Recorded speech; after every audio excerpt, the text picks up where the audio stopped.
네, 개장 전의 이슈와 관심 종목까지 골라보겠습니다. 매매기술 시간입니다. 매일 이 시간에는 주식명가 MTNW 다냐쌤 그리고 박진섭 어드바이저와 함께하고 있는데요. 먼저 시장의 한마디 열어보겠습니다. 오늘 다냐쌤은 2007년 지주사 테마시장 부활, 개별 종목 조정 3, 4개월이라고 말씀해 주셨고요. 박진섭 어드바이저는 GM의 깜짝 실적에 2차 전지 들썩, 주목할 만한 황금주 찾아보자 언급해 주셨습니다. 그럼 먼저 다냐쌤 만나보겠습니다. 선생님 안녕하십니까? 네, 안녕하십니까? 네.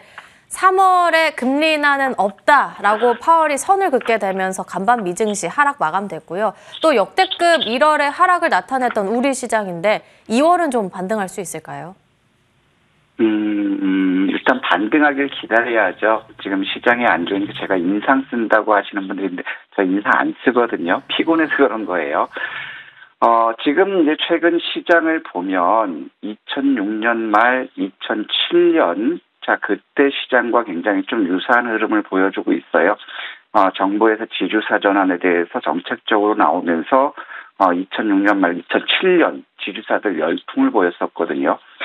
그 시점에서는 이제 중소형 개별 종목들은 굉장히 소외되는 그러한 모습들을 보였고, 지주사들, 그다음에 저 PBR 주식들의 테마가 일시적으로 끝난 게 아니라 3, 4개월 정도 지속되는 그런 양상을 보여줬다라는 거죠. 자, 그렇기 때문에 요 지주사 3, 4개월 지속될 수 있는 부분들은 자, 국내 총선도 4월에 있기 때문에 이게 일회성이 아닐 수 있다라는 거예요. 그래서 이제는 지주사 저 PBR 주식 이런 쪽으로 해서 우리가 봐야 될 것 같고요. 특히 지금 이제 코스닥의 낙폭이 커지는 부분들은 자, 기관들은 이제 공매도 금지로 인해서 롱숏 펀드를 운영하지 못하고 있거든요. 그러면서 이제 저 PBR 주식으로 가기 때문에 이제 개인 투자자들 역시도 매수했던 배터리 섹터라든가 반도체 섹터 매도하고 지주사로 전환할 수 있고, 이로 인해서 지수의 변동성이 커진다면 오늘 같은 시장에서도 결국에 신용이라든가 미수 반대 매매가 쏟아지면서 장 초반에는 변동성이 좀 있을 수 있지 않을까 싶어요. 그러면 여기서 우리가 봐야 될 부분들은 2월 시장을 가늠하기 위해서는 지금 준비된 화면이 시카고 옵션 거래소의 변동성 지표거든요. 계속해서 말씀드렸던 부분이 시카고 옵션 거래소의 변동성 지수가 요 고점이죠. 15.83을 돌파한다면 시장의 조정은 굉장히 커질 수 있다라고 얘기했는데, 자, 지난 1월 17일도 그 부분까지 갔다가 되밀렸고요. 그러면 지난 1월 29일 역시도 반등했다 되밀리는 국면 보였거든요. 오늘 금리 인하 3월에 없다라는 것 때문에 CBOE 빅스 지수가 7% 상승하는 그러한 모습 보였지만, 결국에 이 직전 고점 돌파하지 못한다면 이제 지수는 거기가 바닥이 될 수 있다. 하지만 여기 돌파하는 그러한 모습을 보여주면 한 단계 바닥을 확인하는 그러한 과정이 나올 수 있지 않을까, 이렇게 판단되고 있고요. 자, 오늘 미국 시장을 보면 새벽까지는 굉장히 안도를 했거든요. 오늘 이제 자료를 만들면서 4시 반까지 봤을 때 큰 문제 없겠다 싶었는데 4시 47분에 다우가 급락하기 시작했어요. 금리 발표였겠죠. 그러면서 4시 47분에서 마감까지 0.95%가 하락했고요. 특히 나스닥도 4시 46분부터 매물이 급증하면서 마감에 1.56% 낙폭을 키웠다라는 거거든요. 그래서 오늘 낙폭이 2% 이상 나왔지만 실질적으로 4시 30분 전후까지는 결국 굉장히 견조한 모습을 보였다라는 거예요. 그래서 이런 부분들이 오늘 낙폭이 큰 그러한 모습이고, 또 JP모건에서는 빅테크 기업의 10개 기업의 쏠림이 지난 2000년 초반 닷컴 버블과 같기 때문에 변동성을 조심하라는 이런 기사가 공교롭게 나왔고, 자, 그다음에 상업용 부동산의 부실이 급증하고 있어요. 그러면 지금 연준에서는 3월 금리 인하는 없을 것이다라고 얘기하지만 금융 부실이 증가되는 그런 모습들을 보인다면 조기 금리 인하 할 수 있다, 이렇게 보여집니다. 그래서 오늘 같은 경우는 전반적으로 모든 섹터들이 특히 기술주들의 낙폭이 굉장히 커지는 모습이었거든요.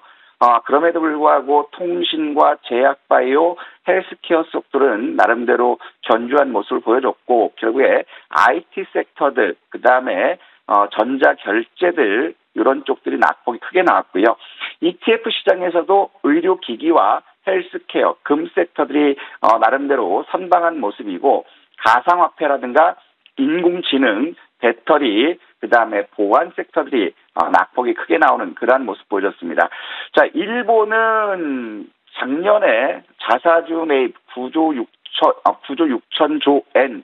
자, 이 부분이 주가 상승의 원동력이 됐다라고 얘기하고 또 12월 소매 판매가 전년기 대비 2% 상승했어요. 22개월 연속 상승하고 있다라는 것이 굉장히 긍정적이었고 그다음에 어제는 캐논의 자사주 매입, 그다음에 코마치의 기업 실적 호전 이런 것들 때문에 움직였지만 어제 일본 중앙은행에서는 금리 인상에 대해서 또 언급 나왔거든요. 그러면 금리 인상으로 인해서 일본 니케이 역시도 이제 하락 압력이 커질 수밖에 없지 않을까 싶고 가장 큰 게 중국 지수예요. 중국은 경기 부양한다고 정책적으로 나오고 있지만 이 정책에 대해서 시장에서 신뢰를 하지 않고 있는 그런 모습이에요. 그렇기 때문에 백약이 무효고요. 정부 정책에 대해서 신뢰성이 크게 떨어지는 그러한 모습이죠. 헝다 청산 이후에 부동산 부실 우려가 굉장히 급증했다라는 것이고 그다음에 제조업 PMI가 4개월 연속 위축세를 보여주고 있다. 즉 정부에서는 5% 달성이 가능하다라고 얘기하지만 시장에서는 5% 달성 터무니없다라고 이렇게 반영되고 있고 특히 부동산발 부채가 지방정부가 빚을 돌려막기 하는 규모가 866조 원이라는 거예요. 그래서 지방정부 채권의 디폴트 우려가 높아지고 있는 그러한 모습이기 때문에 정부에서는 이 부동산 관련 부실 해법이 나오지 않는다면 중국 증시는 좀 힘들 수 있다. 그래서 어제 국내 코스닥 지수격인 심천지수가 전저점을 이탈하는 그러한 모습들까지 나왔거든요. 이 부분이 결국에 국내에 영향을 미칠 수 있고 국내 전이를 차단하기 위해서는 중국의 부동산 정책이 무엇이 잘못됐는지 이 부분을 검토해서 우리 시장에 조속히 도입시키는 것이 지금 필요하지 않을까 싶고요. 자, 어제 같은 경우도 코스피는 정부의 밸류업 정책에 대한 기대감, 그다음에 무역에서 반도체 수출 증가할 것이다. 자, 이런 것들 때문에 코스피는 굉장히 견조한 모습을 보였지만 코스닥은 낙폭이 커졌죠. 특히 기관들 배터리 외국인들 매도하면서 낙폭이 커졌고 특히 기관들 외국인들 매도하게 된 배경을 보면 정부에서도 한반도 리스크에 대한 조장을 지금 정부가 하고 있는 것 같아요. 장관이라든가 어제 대통령 담화에서도 이런 것들 나오는 부분 때문에 한반도 지정학적인 리스크가 커지는 그러한 모습을 보여주고 있고 또 52조의 그 세수 펑크 부분 이 부분을 메꾸지 못한다면 정부에서 재정 정책이 제한적일 수 있을 것이다. 이런 우려감들 때문에 주가가 하락하는 그러한 모습을 보여줬습니다. 특히 어제 같은 경우도 이런 요인들이 반복되면서 원화 환율은 1334원 60전으로 원화 약세를 보였고요. 하지만 이 시간 외에서는 여객 시장에서는 1329원 38전으로 소폭 강세 전환됐지만 강세폭이 크지 않고 있다라는 거예요. 자, 그런 것들 이런 쪽에서 보면 일단 지금 외국인들은 코스닥은 매도하고 있지만 코스피에서 지주사라든가 저 PBR 주식들을 매수하면서 어제 900억 코스피 순매수를 보였고 코스닥에서는 838억 순매도를 보였고요. 선물 시장에서는 4천억 순매수 나서는 그런 모습을 보여줬거든요. 자, 그러면 이제 선물 시장에서도 우리가 봐야 될 분들 어제 4,773억까지 매수했다가 3,990억으로 줄은 그런 부분들 이런 것들을 한번 감안해 봤으면 좋겠고 자, 그러면 이제 거래소 코스피 시장에 지주사들 이런 것들이 움직이면서 코스피 거래대금은 3% 증가한 9조 원을 기록했어요. 하지만 코스닥 거래대금은 8조 6천억으로 지금 계속해서 3일 연속 급감을 보여주고 있거든요. 그렇다면은 코스닥 시장 신용 반대 매매라든가 이런 부분 다 소화시키고 된 부분에서 거래 대금이 바닥이 나오면 일단 반등 시점을 우리가 지켜볼 수 있지 않을까. 이러한 불안감 속에서도 필라델피아 반도체 지수가 나름대로 견조한 모습을 보여줬기 때문에 너무 비관적으로만 보지 말았으면 좋겠다. 이 말씀 드리고 싶고, 자, 그러면서 증시 주변 자금은 나름대로 좋은 모습이에요. 고객 예탁금은 소폭 감소했지만 51조 원대를 유지하고 있고, 또 CMA 쪽으로는 약 5.7% 급증한 75조거든요. 약 5조 원 유입되는 모습 보여줬다는 것이고요. 그 다음에 마켓머니 펀드에서는 5,900억 유출됐지만 아직까지는 견조한 그러한 모습이에요.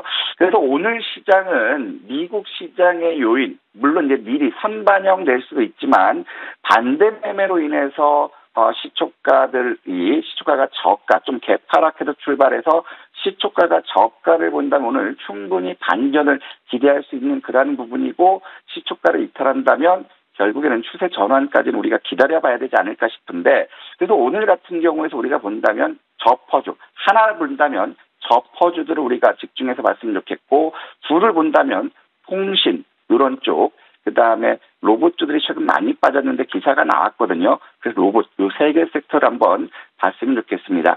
자, 지금은 이제 시장에서 외국인들의 완전히 놀이터가 된 그런 상황이죠. 금융투자 쪽들은 PF 부실이라든가 롱숏 펀드 이런 부분들을 투자하지 못하기 때문에 국내에서 자금 빠져서 해외 투자라든가 지금 지주사 쪽, PBR 쪽으로 움직이고 있는 그런 상황이에요. 즉 이제 차별화 장세가 더 심해질 수 있는 그런 국면이고, 자, 그 다음에 한반도 리스크, 전쟁 리스크.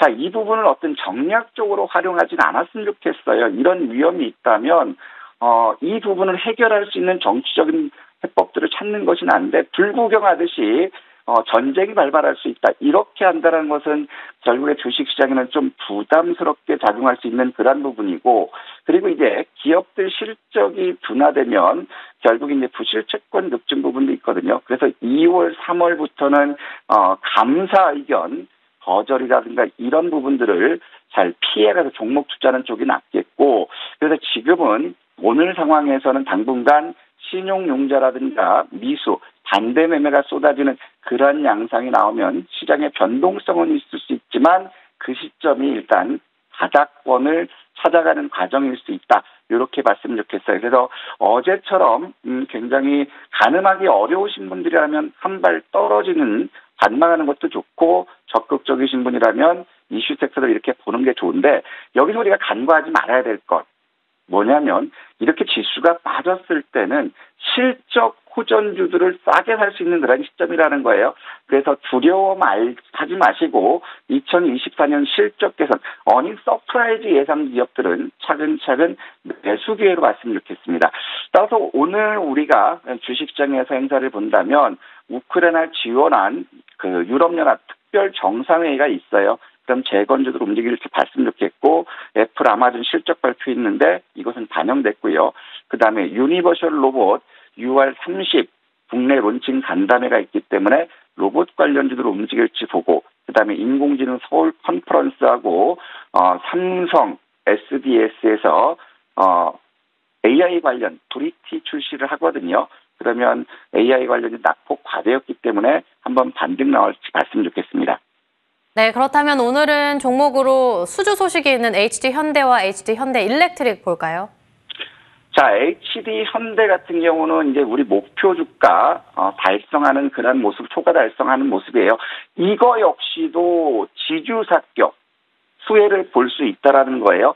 증권사 세 곳이 목표 주가 85,000원을 제시했고, 올해 영업이익률은 2023년은 적자 전환이었죠. 감소했지만 24년도에는 71% 서프라이즈가 나온다라는 거예요. 그리고 연기금과 투신 순매수 확대하는 그러한 모습이기 때문에 보유하신 분이라면 한번 78,000원까지 도전해봤으면 좋겠고요.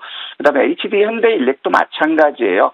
지금 이런 것들은 이제 증권사 12개에서 평균 목표 주가를 12만 1,360원을 제시했거든요. 이거 역시도 2023년도 서프라이즈. 하지만 2024년도는 2023년도에 비해서 빛이 가려지기 때문에 탄력은 떨어질 수 있을 것 같아요. 그렇기 때문에 현대일렉트릭 같은 경우는 자, 우리가 96,000원을 지지해 준다면 12만 원까지 한번 도전해 보시고, 안정적으로 보실 분들은 반등 시 매도하자 이런 말씀드리고 싶습니다. 네, 그리고 요즘 정말 시장에서는 저 PBR주 쪽으로 수급의 블랙홀이 형성되고 있는 것 같은데 이 안에서 오늘의 관심주 있을까요? 자, 오늘도 역시 저 PBR이에요. 어떤 게 있냐면 정부가 정부 없고 뜨는 저 PBR주, 돈 많은 저평가 기업을 찾아. 항상 이제 PBR을 강조할 때 0.5배면 저평가고 0.3배 미만이면 초저평가라고 했잖아요. 그럼 여러분들이 하실 수 있는 거는 0.3배짜리, 0.3배 내외 이런 것들을 찾으면 좋겠어요.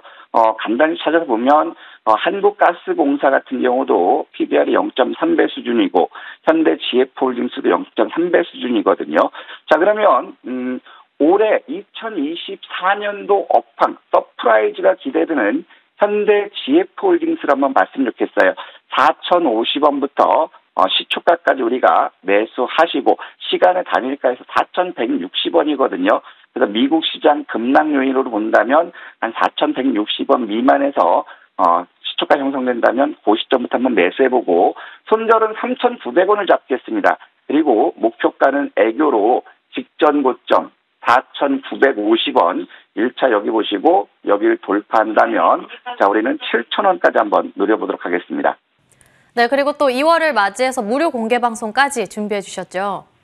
항상 변동성이 있는 시점에서 우리가 안전하게 투자할 수 있는 노아의 방주를 찾자라는 주제라고 하거든요. 오늘도 노아의 방주, 대장이 될 수 있는 한 종목, 요걸 가지고 하루 공개 방송하도록 하겠습니다. 네, 오늘 장중 내내 준비해 주신 무료 공개 방송 함께 하시길 바라겠습니다. 다냐쌤과 함께 했고요.